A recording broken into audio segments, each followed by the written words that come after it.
ஜென்ரலா லெமனை புழிஞ்சிட்டு அந்த தோலை வந்து நம்ம தூக்கி போடுவோம். பட் அந்த தோலெல்லாம் வந்து பாத்தீங்கன்னா நம்ம ஒரு ஏர் ஃப்ரெஷ்னரா வந்து யூஸ் பண்ண முடியும். அதை என்னன்னு சொல்றேன், நோட் பண்ணிக்கோங்க. இந்த மாதிரி சின்ன சின்ன யூஸ்ஃபுல்லான டிப்ஸ் எல்லாம் நம்ம சேனல்ல இன்னும் ஃபாலோ பண்ணாம இருந்தா ஃபாலோ பண்ணிட்டு பாருங்க. ஃபர்ஸ்ட் வந்து ஃப்ரிட்ஜ்ல வந்து பேட் ஸ்மெல் வரும். சோ அது வராம இருக்கிறதுக்கு வந்து பாத்தீங்கன்னா இந்த லெமன் தூள்ல ஒரு 2-3 கிராம்பு,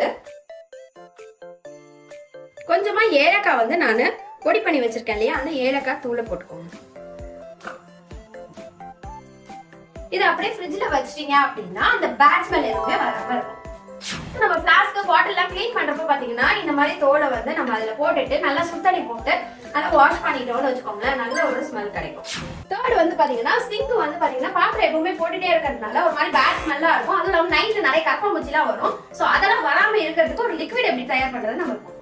சோ அதுக்கு வந்து பாத்தீங்கன்னா இந்த லெமன் தோலை 1-2 கட் பண்ணி போட்டுக்கோங்க. தோலெல்லாம் இப்ப நம்ம வந்து அதுல கட் பண்ணி போட்டுட்டோம். அதோட 1 ஸ்பூன் அளவுக்கு மஞ்சள் போட்டுக்கோங்க. இல்ல அது தண்ணி ஊத்தி இப்ப கிரைண்ட் பண்ணிக்கலாம். இப்ப மிக்ஸில போட்டு அதை கிரைண்ட் பண்ணிடுங்க. இப்ப இதை ஒரு பாத்திரத்துல வடிகட்டிடுங்க.